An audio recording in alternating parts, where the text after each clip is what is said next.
नमस्कार, स्वागत है आप सभी का एक बार फिर से आपके फेवरेट चैनल स्पोर्ट्स फैक्ट्रियल पर। अब बिग बैश में एक दिन अच्छा नहीं रहा, मैं मानता हूं यार, बिल्कुल मानता हूं और ये प्रेडिक्शन है, मैं बार बार कहता हूं। लेकिन एक हार से सब कुछ नहीं बिगड़ जाएगा। इससे पहले 14 मैचेस जीते हैं, तो भाई तभी कहता हूं कि कम कम करके खेलोगे, एक बार में नहीं गवाओगे। अभी भी वो कॉन्फिडेंस बना रहेगा। मैंने लाखों रुपए जीते थे, इसमें से मैंने कुछ हजार रुपए आज हार गया, मेरे को दुख नहीं हो रहा। यही चीज आप करोगे तो पता चल जाएगा, पहली चीज। दूसरी चीज, टेलीग्राम अभी तक ज्वाइन नहीं किया और मैं देख रहा हूं कि बहुत सारे लोग एक हार के बाद टेलीग्राम छोड़ के जा रहे हैं। भाई अगर कहीं पर भी 100% जीत की गारंटी होती तो वो वीडियो नहीं बना रहा होता। अगर मैं भी 100% बता सकता कि कौन जीतेगा तो मैं आपके सामने वीडियो नहीं बना रहा होता। मुकेश अंबानी के बगल में मैं अपना केबिन खोल के बैठा होता। तो थोड़ा सा पेशेंस रखना होगा। हाँ, रेशियो किसका होगा? अगर 10 में से 7 या 8 मैच में आपको जितवा देता हूं, 1-2 मैच में हार मिल जाती है, तो ये आपके लिए अच्छा ही है ना। नहीं तो 10 के 10 आप हार ही रहे थे। बाकी फैसला आपको, टेलीग्राम लिंक ज्वाइन करना है कि नहीं करना, क्योंकि 14 में से केवल एक मैच फेल हुआ और उसी पे अगर नेगेटिव रिस्पॉन्स है तो वो आपकी मर्जी है मेरे भाई। तो चलिए, बिग बैश में 30 दिसंबर को बड़ा मुकाबला खेला जाएगा। ये बड़ा मुकाबला क्यों? क्योंकि सिडनी थंडर्स का सामना होगा मेलबर्न की टीम से। जी हां, मेलबर्न रेगेट्स की टीम से होगा और सिडनी के घर पे, यानी कि सिडनी थंडर के घर पे होगा। और सिडनी थंडर्स इस बार बहुत अच्छी लय में है। पिछले मैच में उन्होंने मेलबर्न स्टार को हराया था, वही सामने थंडर तो कर ही रही है। मेलबर्न रेगेट्स भी पिछले मैच में पर्थ स्कॉचर्स को हरा के आ रही है, तो दोनों टीमों हैं मजबूत। ये मैच अब सिडनी थंडर के घर में खेला जाएगा। तो जैसा कि बताया, तो दोनों टीमों की पॉसिबल प्लेइंग 11 के बारे में जरा बातचीत कर लेते हैं कि दोनों टीमों की पॉसिबल प्लेइंग 11 क्या हो सकती है। फिर पिच रिपोर्ट बताऊंगा, हेड टू हेड रिकॉर्ड बताऊंगा, ड्रीम 11 टीम बताऊंगा, कौन जीत सकता है वो भी बताऊंगा। तो चलिए, सबसे पहले बातचीत कर लेते हैं थंडर, यानी कि सिडनी थंडर जो अपने घर पे खेल रही है। तो डेविड वार्नर और कैमरन बेनक्रॉफ्ट आपको ओपन करते हुए नजर आएंगे।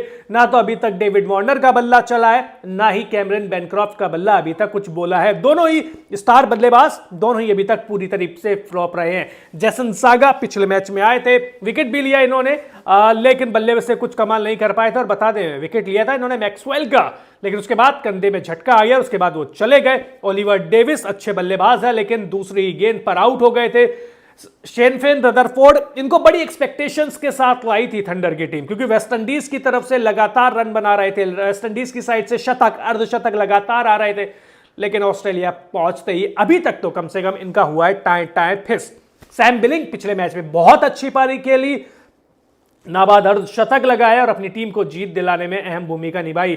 डैनियल सेम्स ने भी रन भी बनाए, अंत में 2-3 छक्के भी मारे और पहला ओवर पिटने के बाद जिस तरीके से वापसी करी वो भी काबिले तारीफ है। क्रिस गिल के लिए ये टूर्नामेंट बिल्कुल भी अच्छा नहीं जा रहा, ना गेंद से ना बल्ले से, दोनों से ये स्ट्रगल आपको करते हुए नजर आ रहे हैं। इसके बाद टॉम एंड्रयू जो पिछला मैच अपना खेल रहे थे, स्पिनर, शुरुआत में अच्छा किया, लेकिन अंत के ओवर में इनकी पिटाई हो गई थी। इसके बाद लोकी फर्ग्यूसन, तेज गेंदबाज, पूरे सीजन में अच्छा प्रदर्शन किया और पिछले मैच में भी प्रदर्शन इनका शानदार, जबरदस्त, जानदार ही रहा है। और लास्ट में वेस टाइगर, जिन्होंने 3 विकेट लिए और पिछले मैच में इन्होंने वापसी करी थी। तो ये थी सिडनी थंडर की प्लेइंग 11, काफी मजबूत दिख रही है। मैं साफ बता रहा हूं, बैलेंस है, ऑलराउंडर है, क्रिस ग्रीन भी इनके पास है, सैम्स है, सागा है, बल्लेबाजी भी इनके पास काफी अच्छी है, गेंदबाजी लोकी फर्ग्यूसन, वेस टाइगर, भाई कंप्लीट टीम दिख रही है मेरे को तो। और मैं तो अभी भी कह रहा हूं कि टूर्नामेंट जीतने की भी क्षमता रखती है।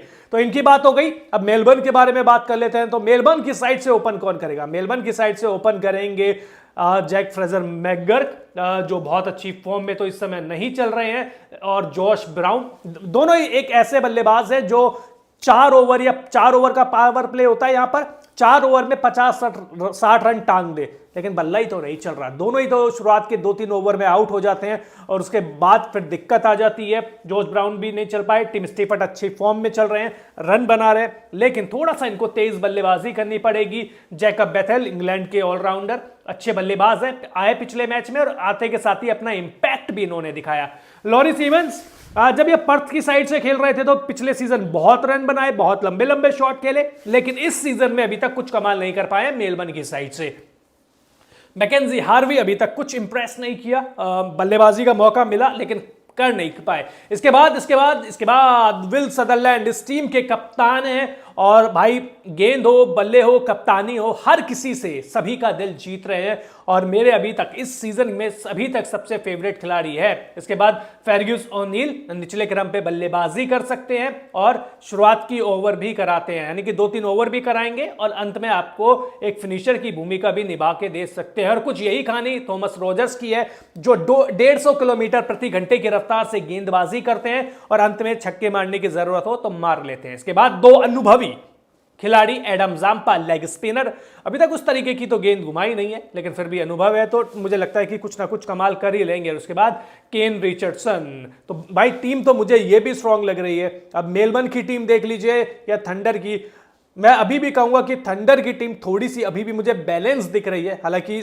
मेलबर्न में कोई गलती नहीं है, कोई कमी नहीं है, लेकिन अपने घर पे खेल रही है इसलिए मैं एडवांटेज उसको दे रहा हूं। अब इसमें तो पता नहीं चल रहा, तो हेड टू हेड रिकॉर्ड देख ले कि दोनों टीमों के बीच में कुल कितने मैच हुए हैं। तो चलिए इन दोनों टीमों के अगर हेड टू हेड रिकॉर्ड के बारे में बात करें तो कुल 17 मैच हुए इन दोनों टीमों के बीच में, जिसमें से 10 मैच जीती है मेलबर्न की टीम और 7 मैच जीती है थंडर।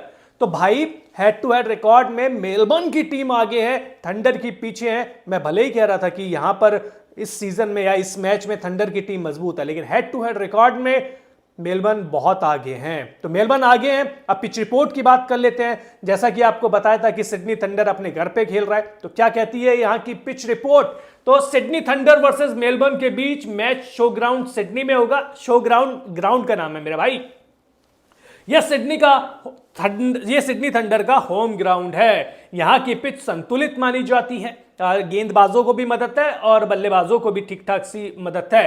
पहले बल्लेबाजी करने वाली टीम को यहां पे फायदा रहता है। यहां अभी तक एक मैच हुआ है इस सीजन में जो आखिरी गेंद पर चेज हुआ था। 163 रन बनाए थे टीम ने और वो आखिरी गेंद पर सिंगल चाहिए था, वो चेज हो गया था। लेकिन फिर भी कह रहा हूं यहां पर पहले बल्लेबाजी करना आपको एडवांटेज देगा। पिच रिपोर्ट हो गई, हेड टू हेड हो गए, पॉसिबल प्लेइंग 11 हो गई। अरबपति बनना है? नहीं, हम तो अपनी औकात के हिसाब से रहते हैं। करोड़पति और लखपति बन जाते हैं, अरबपति जिसको बनना है। सपने नहीं दिखाऊंगा फालतू के। तो ड्रीम 11 के बारे में बात करें तो चलिए ड्रीम 11 के बारे में बातचीत कर लेते हैं। तो विकेट कीपर में मैंने सैम बिलिंग्स को लिया है, जो शानदार फॉर्म में है और लगातार रन बना रहे हैं। मैं बल्लेबाज मैंने पूरी तरीके से भर लिए हैं। डेविड वार्नर को लिया है, जेसन सांगा को लिया है, शेरफिन रदरफोर्ड को लिया है, जैक फ्रेजर मैगर को लिया है, जैकब बेथेल को लिया है, जॉश ब्राउन को लिया है, क्योंकि भाई बल्लेबाजी तो पॉइंट देते हैं। और इसमें से जैकब बेथेल आपको बॉलिंग भी कर सकते हैं, रदरफोर्ड भी कर सकते हैं, जेसन सांगा भी कर सकते हैं। ऑलराउंडर में विल सदरलैंड को लिया है और डैनियल सैम्स को लिया है।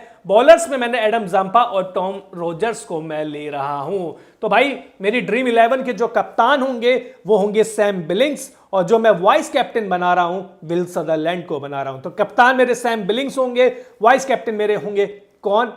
सदरलैंड, जो मेलबर्न के कप्तान है। अब जीतेगा कौन? अब जीतेगा कौन? देखिए अब जीतेगा, मुझे जो ये लगता है कि कौन जीत सकता है, तो ये मैच जो टीम पहले बल्लेबाजी करेगी वो जीतेगी। चेज ये वाला मैच नहीं होगा, ये मेरा मानना है। बाकी रिस्क है, अभी कह रहा हूं कि भाई लालच ज्यादा मत करना, कुछ खेलना। और अगर ड्रीम 11 पे भी लगाते हो तो किसी से उधार लेके खेलने की जरूरत नहीं है भाई। जितनी औकात है, जितना बजट है वो लेके चलिए। बड़े भाई छोटे भाई बराबर का दोस्त, ये कह के समझा रहा हूं क्योंकि दुनिया लुट रही है। जीत तो रहे हैं, जो जीतते हैं हम लोग, जो हम जीतते हैं ना वो हम ऐसे ही उड़ा देते हैं, और जो हारते हैं वो किसी से उधार लेके फिर खेलना चालू कर देते हैं। तो ये चीज थोड़ा सा ध्यान रखिए। जो जीते हुए पैसे हैं उनको भी उड़ाइएगा मत, उनको अगर लगाना है तो वापस इसी में लगाइएगा ताकि जेब से ना जाना देना पड़े। ठीक है भाई, टेलीग्राम लिंक ज्वाइन कर लो, वीडियो को लाइक कर लो, चैनल को सब्सक्राइब कर लो। बहुत बहुत शुक्रिया।